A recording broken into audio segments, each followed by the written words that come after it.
സ്വന്തം മനോവികാസത്തിനും സമൂഹത്തിന്റെ നന്മയ്ക്കുമുതകുന്ന പുതിയ ശീലങ്ങൾ ഉള്ളിൽ ജനിക്കുന്ന ദിനമാണ് ഒരു വ്യക്തിയുടെ യഥാർത്ഥ ജന്മദിനമെന്ന് മാതാ അമൃതാനന്ദമയി ദേവി. ദുഃഖിക്കുന്നവരുടെ കണ്ണീരൊപ്പുന്നതും കൈത്താങ്ങാവുന്നതുമാണ് അമ്മയുടെ യഥാർത്ഥ ആഘോഷം. അമൃതപുരിയിൽ 72ാം ജന്മദിനാഘോഷത്തിൽ ഭക്തർക്ക് സന്ദേശം നൽകുകയായിരുന്നു മാതാ അമൃതാനന്ദമയി ദേവി.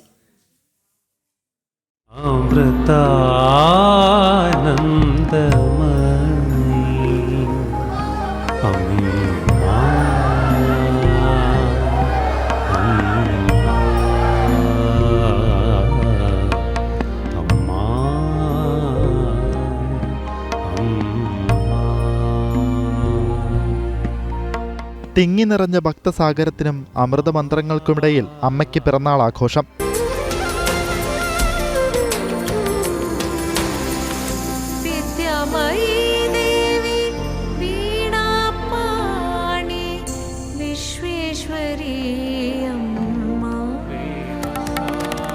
പുലർച്ചെ ആരംഭിച്ച ചടങ്ങുകൾ 72 ഗണപതി ഹോമങ്ങൾ, ഭാരതത്തിലെ വിവിധ വനവാസി സമൂഹങ്ങൾ ചേർന്നൊരുക്കിയ ലോകശാന്തി പ്രാർത്ഥന, ശരത്തും മഞ്ജരിയും ഒന്നിച്ചുള്ള സംഗീതാർച്ചന, പിന്നെ അമ്മയുടെ പാദുകങ്ങളിൽ ശിഷ്യരുടെ ഗുരുപാദ പൂജയും.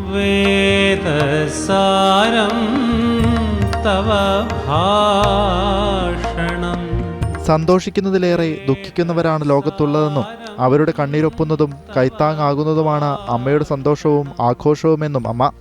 ആഘോഷിക്കുന്നതിൽ അത്ര പ്രാധാന്യം അമ്മ വലിയ പ്രാധാന്യം കൽപ്പിക്കുന്നില്ല.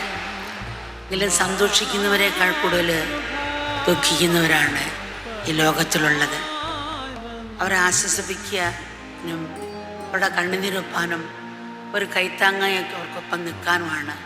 അതാണ് നമ്മുടെ സന്തോഷവും ആഘോഷവും. മൂല്യങ്ങൾ ഉൾക്കൊണ്ടുള്ള വിദ്യാഭ്യാസം നൽകാൻ സാധിക്കണം. സമൂഹത്തോടും രാജ്യത്തോടും ലോകത്തോടും പ്രകൃതിയോടുമുള്ള കടമയും കടപ്പാടും നിറവേറ്റാൻ വിദ്യാർത്ഥികളെ പ്രാപ്തരാക്കണം. ദുഃഖിക്കുന്ന മനുഷ്യരെ സേവിക്കുന്നതാണ് ഈശ്വര പൂജ. നമ്മൾ വിദ്യാഭ്യാസ രംഗത്ത് നമ്മൾ വലിയ ഉയർച്ച നേടിയിട്ടുണ്ടെങ്കിലും പക്ഷേ സമൂഹത്തിൽ മൂല്യങ്ങൾ കുറഞ്ഞുകൊണ്ട് വരികയാണ്. വിവാഹമോചനം നമുക്ക് തന്നെ അറിയണം, പറയേണ്ട ആവശ്യമില്ല. അതുപോലെ വിഷാദ രോഗങ്ങൾ, ആത്മഹത്യ, കൊലപാതകം, ലഹരിയുടെ ഉപയോഗം വർദ്ധിച്ചു വരികയാണ്. അപ്പോൾ വിദ്യാഭ്യാസത്തിലുള്ള 5 ലക്ഷ്യങ്ങൾ നാം സഫലീകരിക്കേണ്ടത്. ഒന്നാമത്തെ ഉപജീവനം, സമ്പത്ത്, പണം, പദവി, സുഖസൗകര്യങ്ങൾ ഇപ്പം നേടുന്നതിനുള്ള അറിവും പരിശീലനം നൽകുന്നതായിരിക്കണം വിദ്യാഭ്യാസം.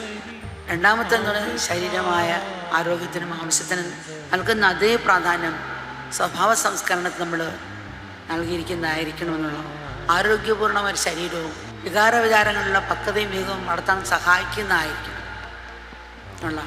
മൂന്നാമത്തെ പ്രകൃതിയോടും ഈശ്വരനോടും ഉള്ള സ്നേഹവും കൃതജ്ഞതയും നമ്മൾ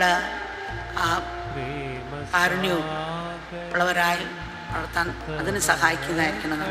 നമ്മൾ വീടിനോടും കുടുംബാംഗങ്ങളോടും മാത്രമല്ല സമൂഹത്തോടും രാജ്യത്തോടും ലോകത്തോടും പ്രകൃതിയുമുള്ള കടമയും കടപ്പാടും നിർവഹിക്കാൻ പ്രാപ്തരാക്കാനായിരിക്കണം.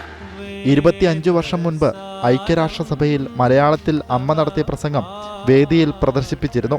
അമ്മയുടെ ജന്മദിനാഘോഷങ്ങളിൽ പങ്കെടുക്കാൻ 10,000-കണക്കിന് ഭക്തരാണ് രാജ്യത്തിന് അകത്തു നിന്നും പുറത്തു നിന്നുമായി അമൃതപുരിയിലെത്തിയത്. ജനം, കൊല്ലം.